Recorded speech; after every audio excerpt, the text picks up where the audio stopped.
Welcome to this highlights show. We've had some fantastic guests on the first 20 shows of the Leeds Business podcast, and we've covered a wide range of topics and heard some amazing stories.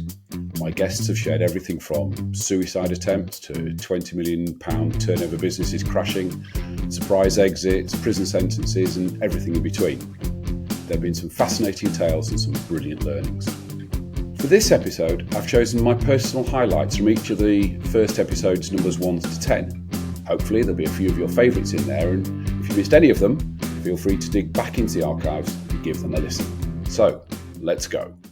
In the first ever episode of the Leeds Business podcast, we spoke to Linda Plant, Queen of Mean from The Apprentice, and she gave us that wonderful quote, "If you give me a business plan that's wreckable, I'll wreck it." So this is Linda talking about what makes a good business plan, specifically on The Apprentice. Well, first of all, your idea. Is your idea good, right? That's the first plan. Is it feasible? Is it good? Is it different? Then, let me look at your financials. First of all, let's look at the pluses, the minuses, let's look at the whole plan.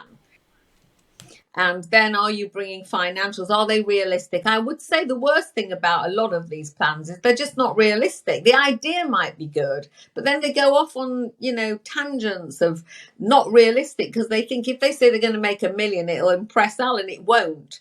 So I think a good business plan is good structure, a good story about your business, research, and I always say, and I say this in interviews, if you don't know something, it doesn't matter. You can write down you need help, or you can say you need help. But if you've got a good idea and you've got a well laid out business plan, you're showing the strengths and weaknesses, the competition, all the things that are important, and you're really showing that you understand what you're talking about, because you've got to do research. If you want to start a new business, you've got to do research. Who's your competition?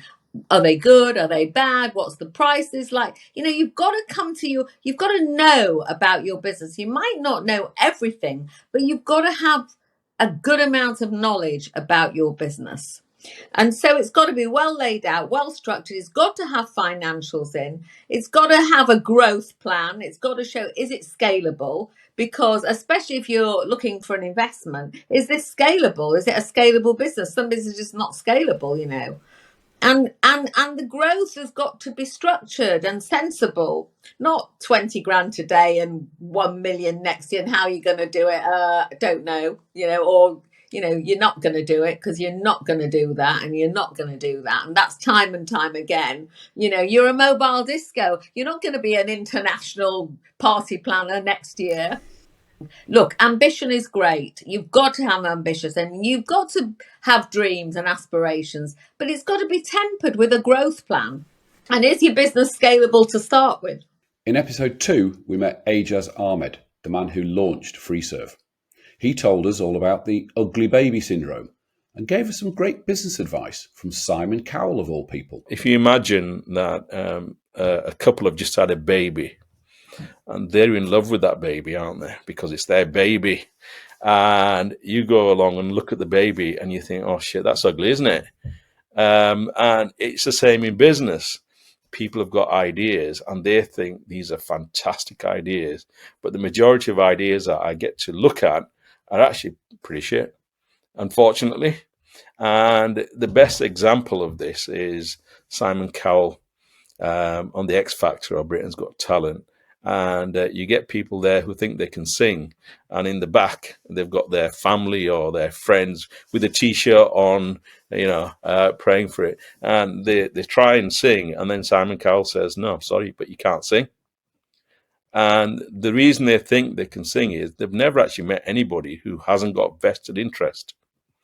So their family and friends have got vested interest, so they tell them, "Well, you can sing," but they need to sing in front of someone who hasn't got a vested interest. And it's the same in business. They only talk to people that have got a vested interest and they think they've got a great idea. What they need to do is meet someone who hasn't got a vested interest who will tell them the truth. It's not very good.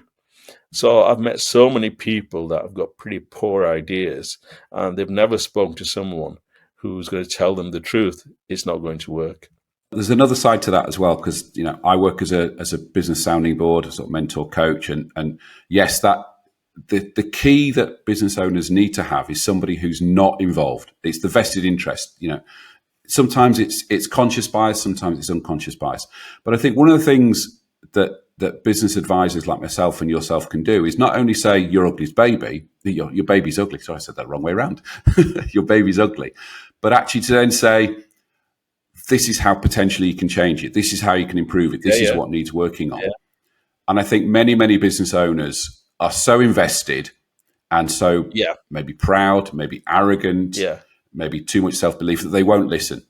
And I think that's one of the important things business owners do need is somebody from the outside saying, well, if if you change it slightly, it might work at this direction or this market or. Yeah, no, absolutely right. When you meet someone who's got an ugly baby and you try and tell them it's not going to work, then they'll get upset and they carry on finding someone who will tell them it's great. So it's a beautiful baby, that, and I'll charge you £2,000 and we'll be able to do this. So they'll give them the money because they're not upsetting them. Yeah. And there's an awful lot of that, I'm afraid. So making sure that you actually talk to someone who knows what they're talking about, who will tell you the truth, is the thing. But people don't like it when you tell them the truth. Yeah. And that's a big problem, very big problem. You meet a lot of people who, say, oh, yeah, I met you a few years ago. Yeah, well, how's your business going? Well, it didn't work. Yeah. Well, if you'd listened, then you wouldn't have wasted that time. And you say, I told you so. Yeah, I told you so. Absolutely. Yeah. I mean, by the way, one of the most important things is I met lots of people that said, free serve. Do you know I had that idea as well? Yeah, but you didn't know anything about it, did you? So if you've got a eureka moment, if you've had a eureka moment, you've got to do something about it. In the third episode of Leeds Business Podcast, we met Richard Flint, ex-CEO of Skybet. Richard explained how what seemingly was a mistake by the business ended up being a really good shortcut. What would you say was the biggest one that went wrong, and what did you learn from it? I think that it's never quite sort of black and white or sort of right and wrong, but we initially focused on interactive TV. Like, I don't know if you or many of the listeners remember this, but Sky had a sort of thing where you could press the red button to buy a holiday. The internet was in its relatively early days there. So right back in the early 2005-06, there was a sort of debate whether interactive TV would be a huge thing where people did their shopping and banking and betting and bought their holidays on TV, or whether whether PCs, laptops, and we didn't even think of the mobile phone back then, would be the way people would interact with this thing called the internet. And Sky had a bit of a bet on the former, and we fell in line with that. So we had initially a big focus on, the services that you would get when you're watching Sky Sports, you press the red button, you could place a bet on the football. And it, it actually did quite well in the early days. And almost that made it more of a challenge, because we started to sort of focus the business around that, and we launched various sort of pieces of content, so you could press the red button and you could hear a betting related commentary on the game. But as the 2000s went on, it was pretty clear that these services interactive TV wasn't going to be big enough. Betting was probably the thing that worked more than anything else, but it was clear that the functionality and the usability and the sort of privacy that you get from having a laptop would win. So we made some mistakes focusing on that. But the benefit of that was that a lot of our competitors had only ever moved from telephone betting to the internet, and for various sort of technical reasons I won't get into, actually having a website and an interactive TV service in the early days meant that we were able to move on to mobile, and as time went on, much quicker and easier and better, because we'd already done sort of more than one platform than our competitors. So actually, it didn't go right. It was a sort of strategic error, but what we learned from that helped us move to mobile much better than many of the other companies. The fourth episode of Leeds Business Podcast was really entertaining. We met James Brown, who launched Loaded magazine back in the 90s. And he told us a little secret that actually the magazine nearly didn't get off the ground. I only found out about that years later. We had to go through this process of, as many businesses do, particularly in retail when they're selling things. We went into small research houses. I can't remember if we did one in Leeds. We definitely went to Oldham. I think we might have gone to Leeds, Oldham.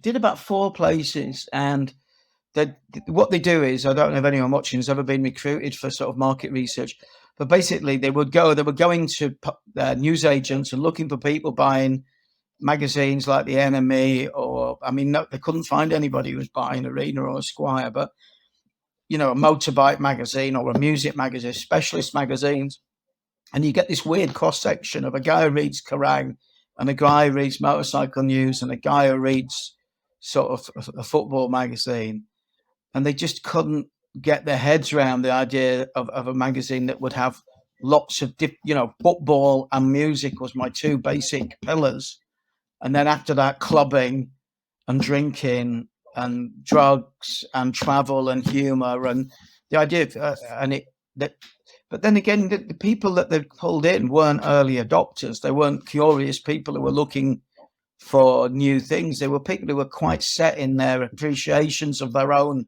niche hobbies. They were big hobbies, but it was their one passion. And so Alan changed the results. Luckily, it was all still tight, and he just got the tipettes out. Where are you likely to buy this magazine? If it'd come in at 44%, he'd put it up to 88%.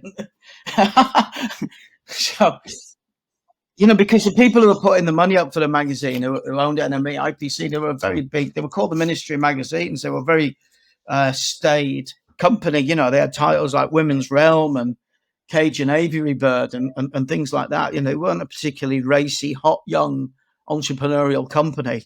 So they were very dependent on things like research to make decisions. But thank God Alan cheated. So the magazine that created a whole genre may never have happened had he not done that. Yeah, definitely. And also, by the way, not created a genre in the UK. Loaded created a genre of mass market men's lifestyle magazines for the whole world. In episode 5, we met Lisa and Saskia from the Biscuitery. They were very clear that clarity comes from actions, not thoughts, and told us all about the benefits of bootstrapping. A couple of posts you've posted recently, I think were fascinating, and it'd be interesting for you to share them with our audience. Is the first was a list of lessons from bootstrapping. Do you want to share that with our audience, if you can remember what you wrote? Yeah, testing me now. Is that the one from yesterday? It might be, yeah. Yeah, I think so. The lessons are obvious because we still know them, even if it. Yeah, definitely. So I think when we started this, we might have kept ourselves small for quite a long time because we didn't have a business background, we didn't have investors, we didn't have, a rich dad to ask for help or advice. It was just us figuring it all out by ourselves. And I remember speaking to some people and they were chucking around acronyms and business speak. And I was like, I don't even know what that means. I need to look that up when I leave this meeting. And I've learned that it honestly doesn't even matter. Like, as long as you know the things you need to know. Of course, there's always more to know, but there's even more to know for the person who has studied business and who has run 15 businesses. So I feel it's all like a wall they're building to keep certain people out. And I want to knock that down and go, everybody's welcome. You might just need to figure a few things more out on the way, but you will. It's really not that complicated, the basics. And then obviously it gets complicated. But this whole, I want to inspire people to start something. And I always say that clarity comes from action, not thought. So I think people just don't ever take that first step because of those things, because of those acronyms, and because of hearing things like revenue and 6-figure business. And I think what I said yesterday is in that post that it doesn't matter how much money you turn out. It's all about cash flow in the end. And it's not about what fancy acronyms you use. It's about the value you add. It doesn't matter how many hours you hustle and kind of put a badge of honor to your busyness. It's about the time you make to rest and reassess if what you're doing is actually in line with your values, if you're prioritizing the right things. So there's so many other things. What else did I say? Well, I'm not 100% sure all of the things you said in there, but I guess with bootstrapping is very much, I think when people hear that word, they hear money.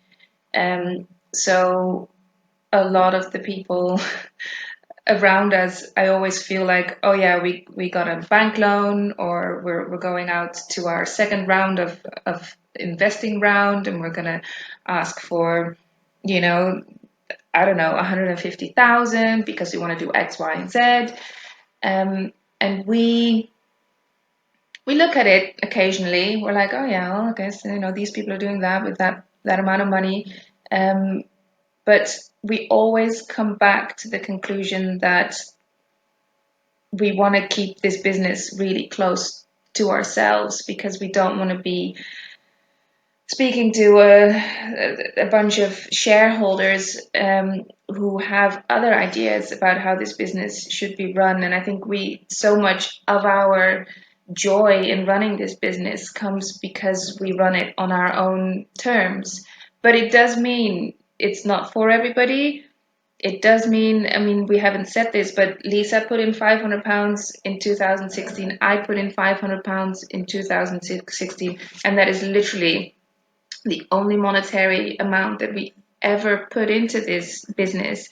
For the first 3 years, I don't think we paid ourselves anything other than, oh yeah, maybe we can grab a coffee whilst we're on the market, standing in the rain when it was pouring it down. And that was a joy to us. I mean, and now we run a team of with nine people, and we make $250,000 turnover, which again says F all, because it's not about how much you're turning over, it's about how much profit you're making, which is another thing that I've learned. You can turn over 3-4 million and make 1% profit, and fair enough that the more millions you make, the smaller the percentage of profit can be for it to be of a meaningful amount. But yeah, to really understand how well a business takes over, you gotta understand more than just how much somebody's turning over. While we're running through all these highlights, let me remind you about the Leeds Business podcast Fair Deal. The Fair Deal has two sides to it. My side to it is, as you can see and hear, I bring you lots of fascinating, interesting and inspiring guests, totally for free.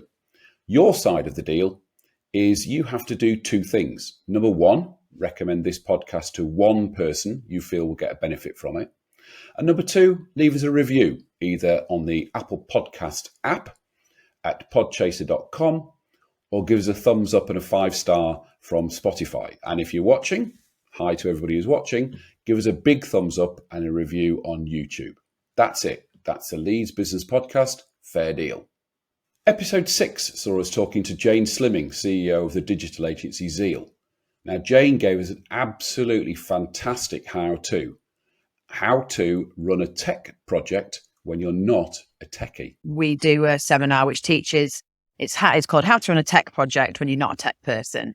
So I just thought I'd go through some of the key points here that would be, I think, that are really important. So the first one is discovery. So you should be investing a significant time in discovery before you put anything in hard code or soft code, if that's the thing. But before you put pen to paper, you need to really make sure that the agency or the individual that you are using to build this totally gets your vision now, and your vision of where you want to go. So in our discovery days, and a lot of good agencies do something similar, we're not unique in this, but we will sit down with the client, with the key stakeholders, and we'll say, right, tell us everything you want it to do now and you could think of it doing in the next 3 years to 5 years. And we will get all their requirements, and it's non-technical. So it'd be like, I need to be able to buy a pencil, or I need to be able to add I need to be able to pull information from zero, or I need to do X, Y, and Z. So we'll put everything on the board. It goes on. It takes, depending on how complex the platform is, it takes a long time. We also have our technical architects in the room who's built lots of different platforms. So we'll get the stuff out of them And then the second point, so discovery, making sure that everybody's on the same page is crucial. The second thing is MVP, so minimum viable product. And I love this when clients do this because I go, right, you've got 20 things on the board that you want this platform to do. What does it need to do for launch? For launch, what does it need to do? And they'll go, everything. And I'll go, no, like literally no. And I'm really like, you've got to be strong because I get it. Because now they've seen it on a board, they're excited. They're like, oh, I'm going to build this thing. And I go, no, you don't need it to do everything. It's called a minimum viable product. So the reason that minimum viable products are so important is twofold. One, it's a lot more, obviously, every one of those features, there's a cost to it. So actually use your budget wisely and do only what you absolutely need to for first launch, for first iteration. And the second is get it to market quickly. You might have a platform where you want 100 things, but that's going to take 12 months to build. Well, somebody else might be out there before you, or somebody else might be doing it. So it's all about speed and efficiency without losing the actual features that it needs to have. So minimum viable product. If you're a client, don't be precious. Genuinely think, what is the absolute minimum it needs to do here? And then the other thing is due diligence on the agency or the person that you're working with. Talk to their clients. I actually think one client did this to us and it was really sneaky, but I was like, yes, I like that. I had like 3 clients in one day ring me up and go, well, just to let you know, I've given you a good reference for this client. And I was like, I'd never even heard of the company before. Literally never heard of the company. And I was like, what? Is somebody else pitched for this? And I don't know about it. So I sent a message around. Nobody had heard of them. I went on the website, didn't know anything about them. And I just thought, that's really weird. And I was about to send an email when my phone rang, and it was the owner of said company. And he said, oh, I'm just looking for an agency. I was wondering if I could come in and see you. And I said, well, you can. I said, you've been speaking to my clients, haven't you? And he was like, oh, I didn't know they'd tell you. I was like, of course they would. But I thought fair play. Before he'd even come in to see us or given us a brief, he'd gone on our website, looked at the people that we've done work for and just rung them direct. And I think I liked it. I just thought he's a cheeky little shit, but in a good way, in a really good way, smart. Thought it was good. So yeah, do your due diligence. And is he a client now? He is a client. He's been a client for 6 years. Yeah. There you go. Yeah, exactly. Look at platforms that they've built. I also think it's really important that if you're not technical and you're not big enough to have a CTO or a technical person, if you're talking to an agency or a group or whatever or building this, it's worth paying a third party who has no skin in the game, I'm going to get paid if this happens, to actually look at any scoping documentation, look at the code of things that they've been built as well, and just do your due diligence to make sure if you're not like I couldn't tell you what was good or bad code, but my team can. So doing that is really important as well. And we actually do that for some people. So we actually act as that consultancy, but then somebody else builds it. Think about I don't know how far along I am, but think about the separation process. So it's like saying nobody gets married thinking about the divorce, but think about the divorce. Is the code yours? What's the IP? Is this proprietary tech? Are you licensing it? Who owns it? If you're wanting to sell in 5 years, what's happening? Again, real horror stories there about dubious mechanisms. So, and again, obviously, when it comes down to the contracts, get some legal advice on that as well. And last is it's never a launch and leave. Even a basic website will never be finished. So think about that ongoing support and trust. Once you've done that, if you've gone through a discovery, a due diligence, you've spoken to clients, you've got somebody to check the code, at that point, trust the agency. Like, give them enough space to do what they do and don't be kind of over their shoulder all the time. I liken it to the old, taking your car into a garage.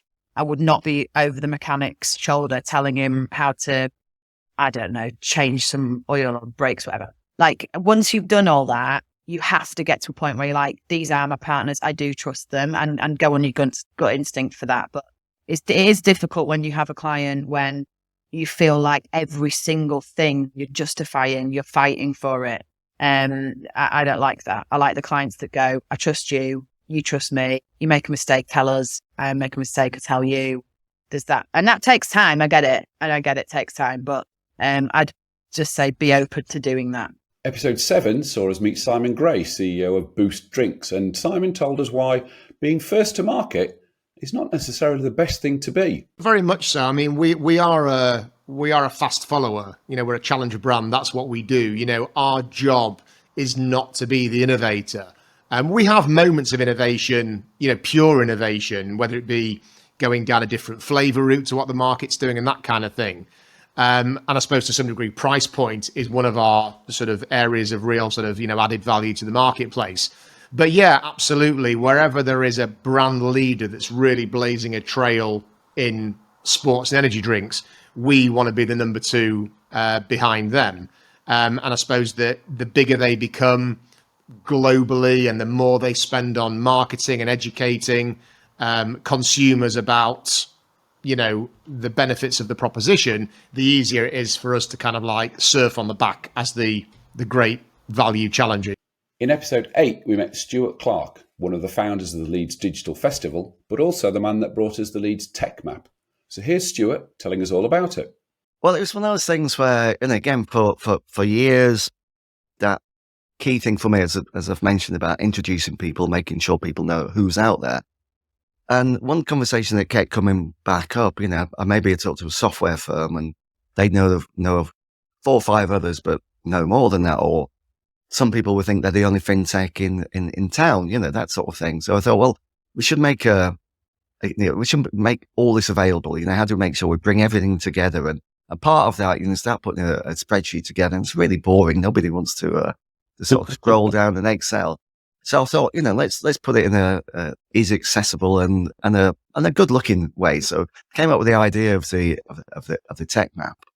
But it just sat there on the side. It was one of those, you know, every 6 months, bring it forward. Maybe I'll do this. And it went, but in the first lockdown, I thought, you know, let's just crack on with it. And I'm going to say first lockdown, you know, we didn't stop. We weren't furloughed or anything, because one of the beauties of working with tech firms, you know, they were busier than ever that year. So we became busier than ever, but I thought it was on now and ever for the tech map. So we just cracked on with it. And in my naive mind, I thought, you know, this will take 12, 15 hours and we can do it for virtually no cost.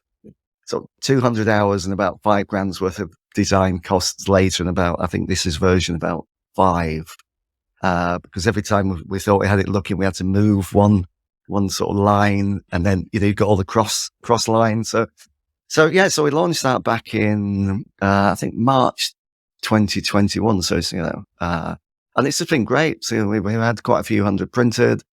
There's printed and framed copies in, you know, sort of dozens, if not sort of 100 plus sort of receptions and boardrooms around Leeds, which is great because it's got my company's details in the top corner. And, you know, we have won some business out of it.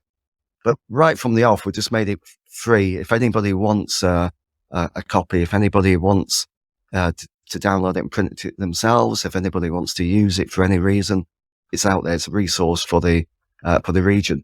And what's been really nice over the last couple of years with the tech map is that both Leeds City Council and also the local West Yorkshire Combined Authority with their inward investment teams, you know, trying to attract firms to move to Leeds, to open up in Leeds. You know, they've used the tech map and, you know, given loads of copies away and so I think there's framed copies in China, Malaysia, India, Germany, US, you know, just everywhere, because, you know, when companies are looking to move to the UK for the first time, obviously they'll probably look at London because, you know, everyone knows of London. And so with Leeds, it's a case of like, there's a community here, there's talent pool, there's these great universities, there's companies that will already train loads of good staff for you to move into.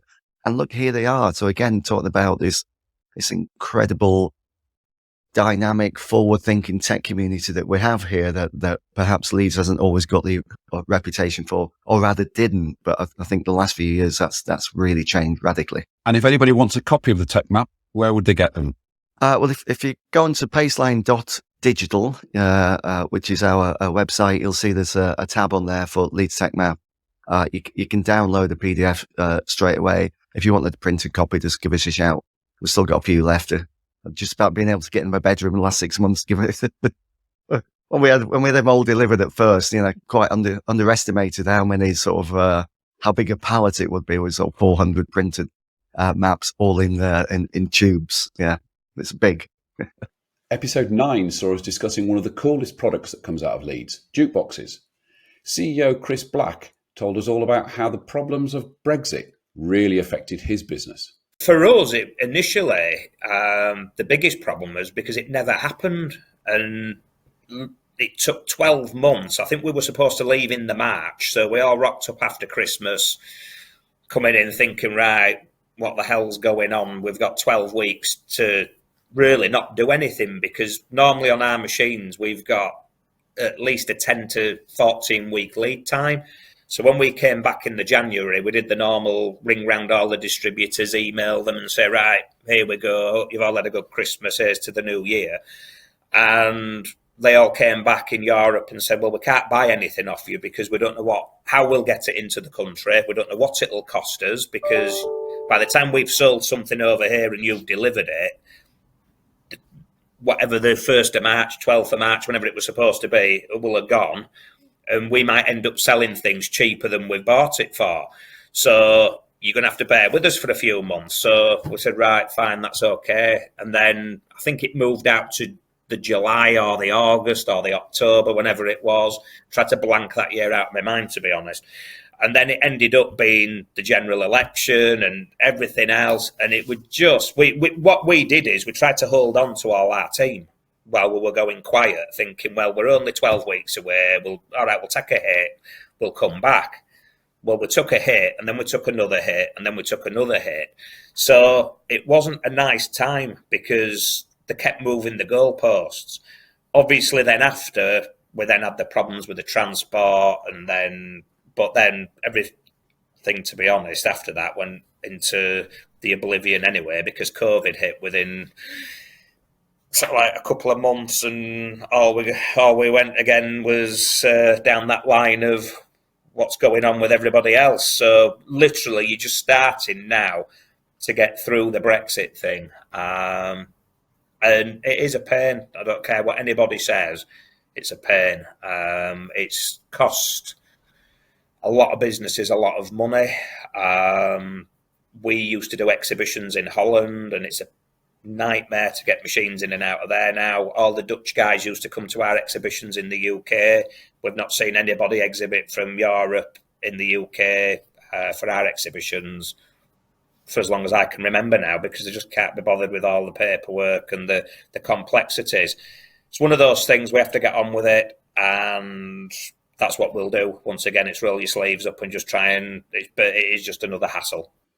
In episode 10, we met angel investor Helen Oldham, and she told us what you should look for when you're looking for a non-exec director. So I would always recommend a skills audit of your board, so that you are clear that you've got all the support you need to grow your business from every aspect. And, typically you're definitely going to need people who are conversant in things like governance, and finance, but then also people who can help you commercially and with marketing, and then supporting you and growing your people's skills and confidence as the business grow as well. So being really clear, what skills already exist in the people that you've surrounded yourself with, and then where the gaps are. I think then the next most important thing is a values alignment. Being really clear that the people you're talking to in terms of potential non-execs have the same value set as you, and that there's a sort of cultural fit with the organisation is also super helpful. But I'd also really advocate that people look for people who will provide constructive challenge. Having those people on your board who ask the challenging questions, difficult questions, quite often will get you to breakthrough moments much faster than you would get there organically. So I'm not necessarily saying get people on your board who you're going to get on with every second of the day. Probably you do need that little bit of friction if the business is going to grow.